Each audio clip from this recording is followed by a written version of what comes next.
Bismillahirrahmanirrahim. Assalamualaikum warahmatullahi wabarakatuh. Kami dari kelompok 11 akan mempresentasikan materi akuntansi rumah sakit dan perguruan tinggi yang merupakan tugas mata kuliah akuntansi sektor publik yang diampu oleh Ibu Haryati. Kelompok kami beranggotakan 3 orang dengan saya sendiri, Mutia Nur Safitri dengan ujung NIM 183, dan rekan saya Nadira Khania dengan ujung NIM 184, dan juga Nadia Fitria dengan ujung NIM 185. Akuntansi industri rumah sakit pemerintah adalah proses pencatatan pelaporan dan analisis data keuangan untuk memastikan efisiensi, transparansi, serta akuntabilitas pengelolaan dana publik. Sebagai entitas sektor publik, rumah sakit pemerintah wajib menerapkan standar akuntansi pemerintah atau SAP dan mematuhi regulasi keuangan terkait.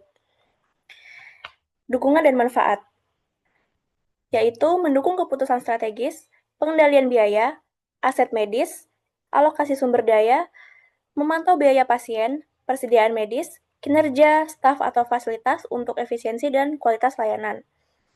Tantangan utamanya, yang pertama, sulit memperkirakan kebutuhan pelayanan atau sumber daya sambil memastikan sarana, prasarana, tenaga, dan dana memadai. Yang kedua, keterbatasan dana versus tuntutan tarif pelayanan terjangkau bagi masyarakat. Lalu perbaikan dan kendala tambahan. Yang pertama, diperlukan perbaikan sistem untuk tingkatan manajemen keuangan. Di rumah sakit swadana, penggunaan paralel basis akrual atau akrual basis dan kas atau cash basis untuk kontrol internal, tapi menambah beban administrasi petugas. Manfaat akuntansi rumah sakit pemerintah.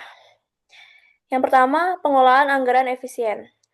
Memungkinkan perencanaan anggaran realistis untuk operasional, pelayanan kesehatan, alat medis, dan pemeliharaan fasilitas, identifikasi kebutuhan dana tambahan, atau efisiensi untuk optimalisasi anggaran tanpa boros tingkatan kualitas layanan.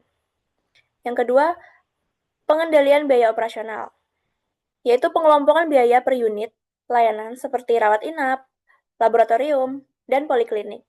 Untuk pantau pengeluaran, hemat biaya, dan hitung biaya per pasien, bantu terapkan tarif wajar sambil jaga kualitas pelayanan.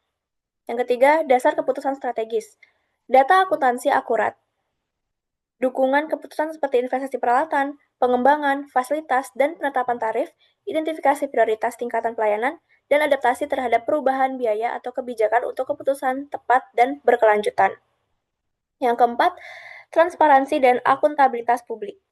Menyajikan laporan keuangan transparan untuk evaluasi kinerja oleh masyarakat, pemerintah, pemantauan aliran dana dari pemerintah, asuransi pasien, cegah penyalahgunaan, mudahkan audit internal atau eksternal. Dan yang kelima, kepatuhan SAP. Memastikan transaksi atau laporan sesuai standar akuntansi pemerintah, atur dana publik tepat, penuhi pajak atau administratif, dan lancarkan audit. Hindari masalah hukum dan jalankan operasional lancar.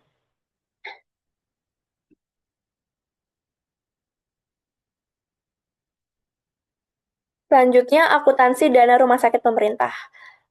Akuntansi dana di rumah sakit pemerintah berstatus BLU atau Badan Layanan Umum, dirancang untuk pengelolaan dana yang transparan, efisien, dan akuntabel. Wajib mematuhi standar akuntansi pemerintah atau SAP, serta regulasi seperti PP nomor 23 tahun 2005 tentang pengelolaan keuangan BLU. Sekarang dirubah menjadi PP nomor 74 tahun 2012. Terdapat dua kategori dana utama. Yang pertama, dana terikat, yang penggunaannya dibatasi untuk tujuan tertentu atau sering dari pihak eksternal. Dana terikat ini terbagi menjadi dua, yaitu ada temporally restrict, yaitu pembatasan bersifat sementara, dan permanently restrict, yaitu pembatasan bersifat permanen.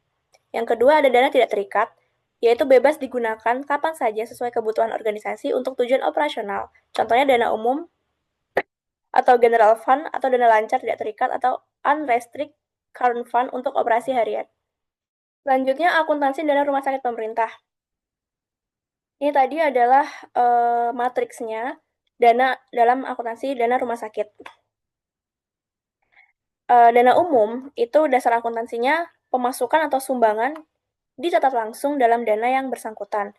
Lalu deskripsi perbedaannya, dana tidak dapat digunakan untuk tujuan operasional tertentu. Lalu laporan keuangannya ada neraca, laporan operasi, laporan perubahan aktiva, bersih, dan laporan arus kas. Sedangkan untuk dana terikat, Dasar akuntansinya, pemasukan atau sumbangan dicatat sesuai dengan pembatasan yang ada.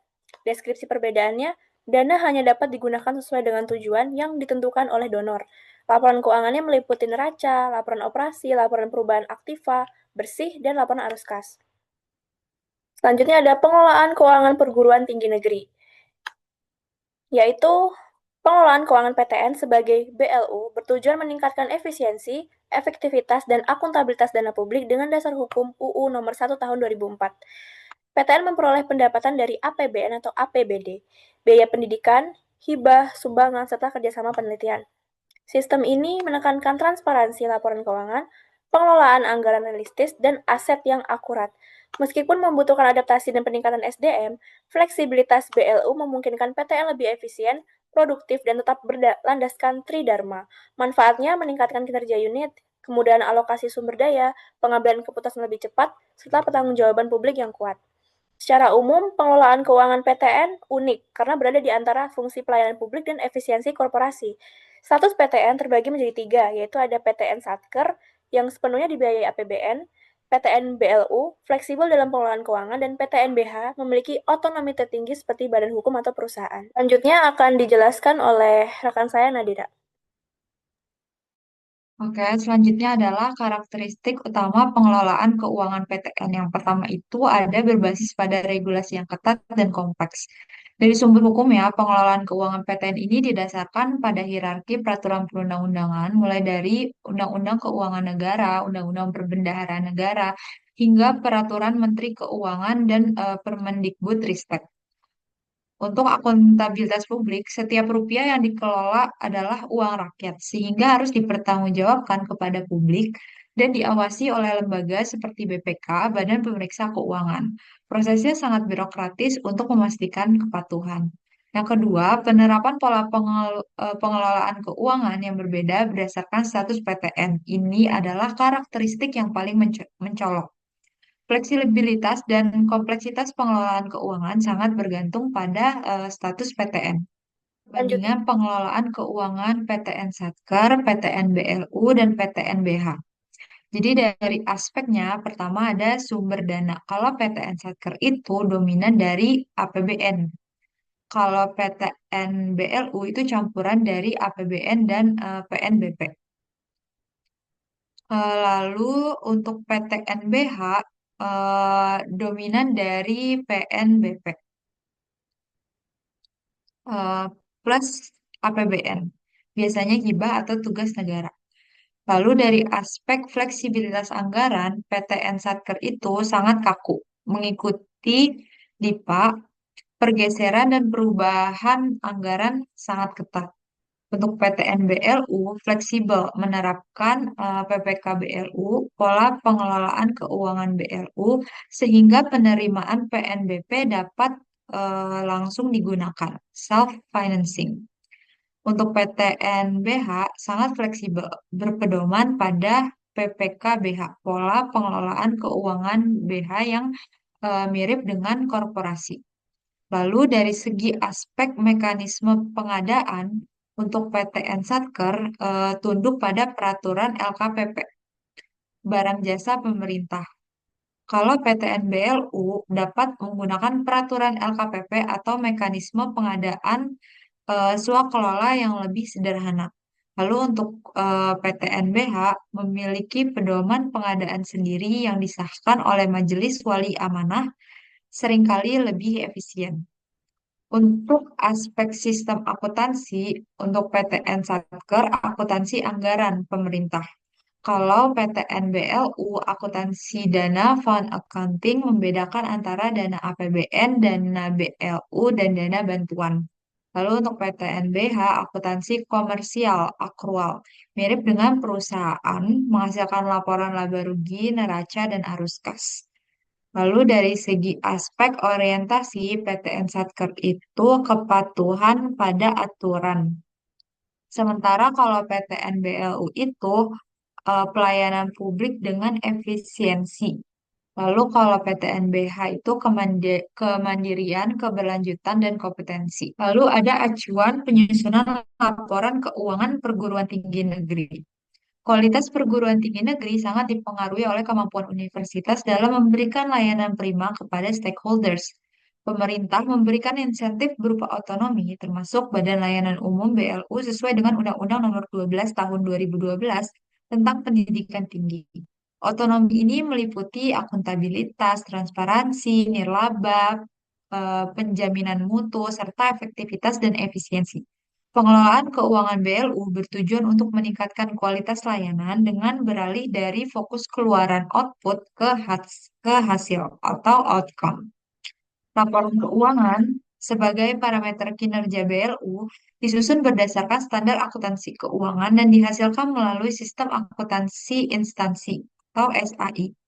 Laporan tersebut mencakup seluruh aspek keuangan dan menggunakan basis akrual yang mengakui transaksi saat terjadi. Kebijakan akuntansi ditetapkan oleh masing-masing perguruan tinggi untuk memastikan pengelolaan keuangan yang sehat. Selanjutnya ada struktur dana perguruan tinggi. Yang pertama ada current fund, dana lancar. Dana yang dikelola untuk membiayai kegiatan operasional sehari-hari perguruan. Yang kedua ada plan fund atau dana pembangunan. Dana yang dikumpulkan untuk pembangunan gedung, fasilitas, dan aktivitas tetap lainnya.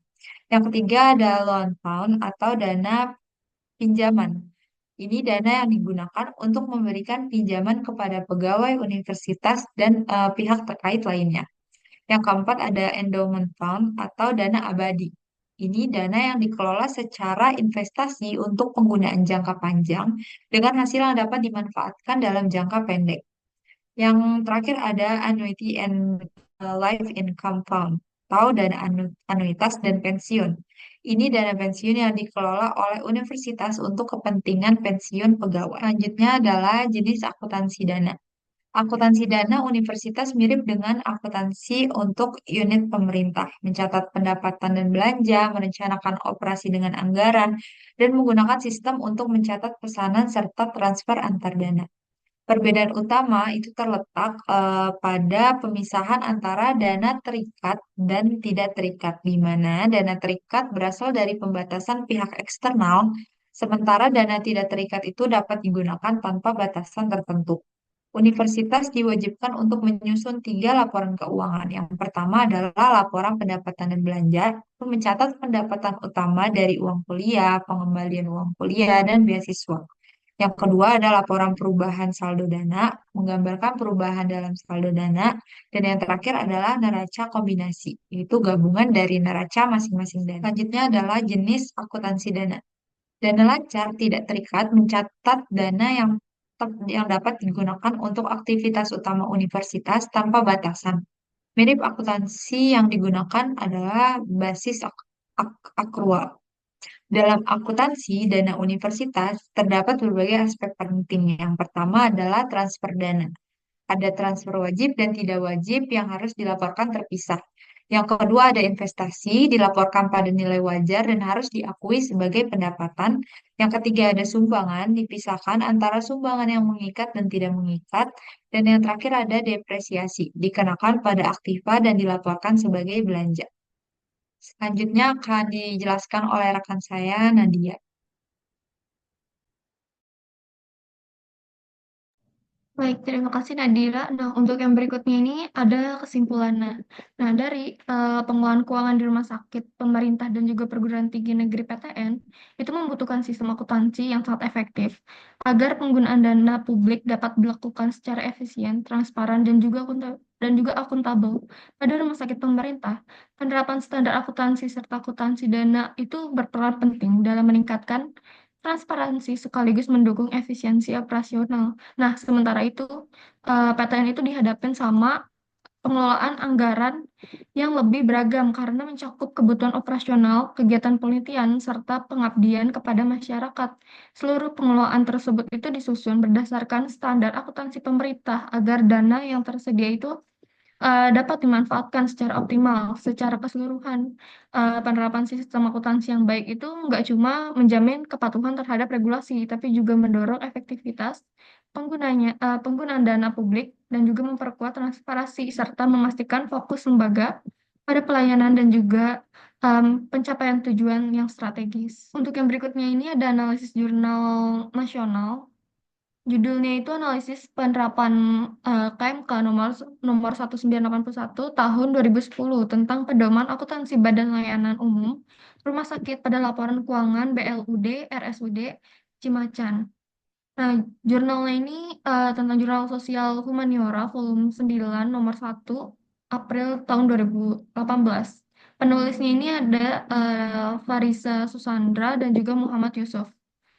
Terus juga volume dan halamannya ini di volume 9 nomor 1 pada halaman 1 sampai 16. Tahunnya tahun 2008. Tujuannya itu untuk mengetahui sejauh mana penyajian dan juga penerapan laporan keuangan di RSUD Cimacan yang berstatus PPK BLUD penuh telah sesuai dengan pedoman dalam KMK nomor 1981 tahun 2010.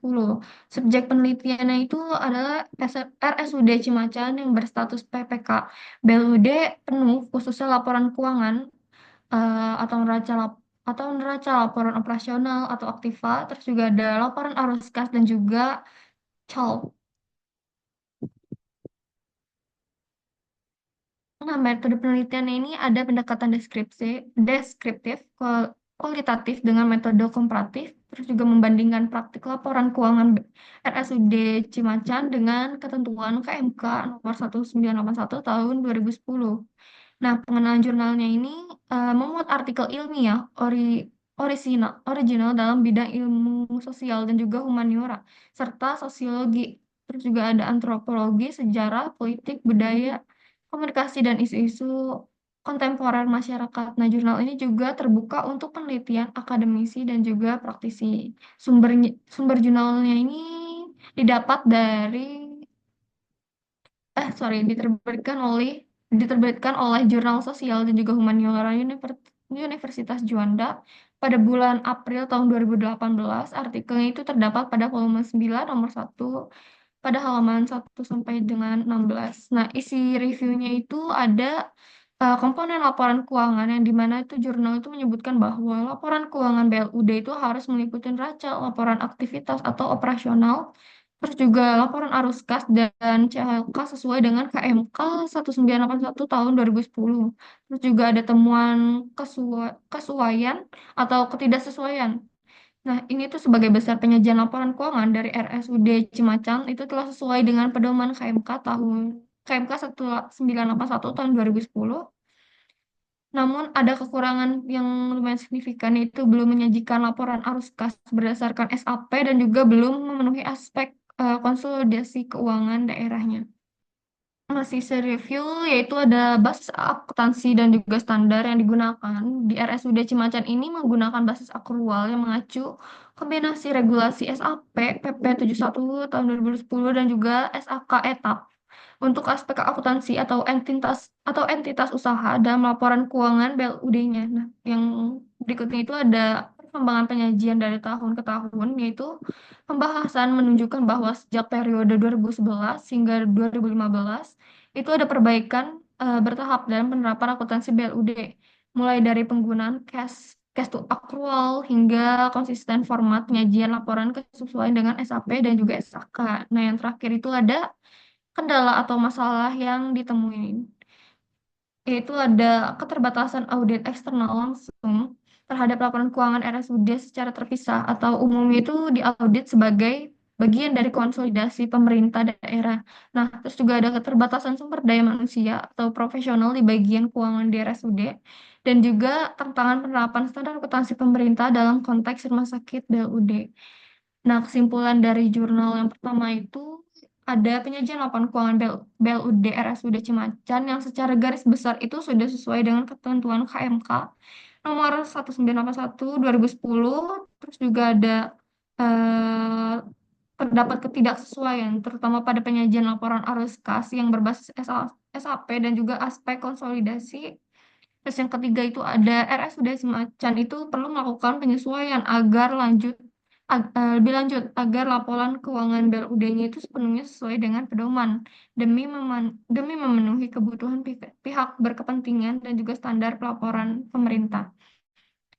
Dan yang keempat itu ada saran antara lain itu memperkuat sistem audit internal dan juga eksternal dan meningkatkan kapasitas SDM akuntansi di RSUD-nya serta memperbaiki integrasi dengan sistem keuangan pemerintah daerah. Yang berikutnya ini ada analisis jurnal internasional. Nama jurnalnya itu ada Hospital Governance Accountability Challenge in Iran atau qualitative qualitative study.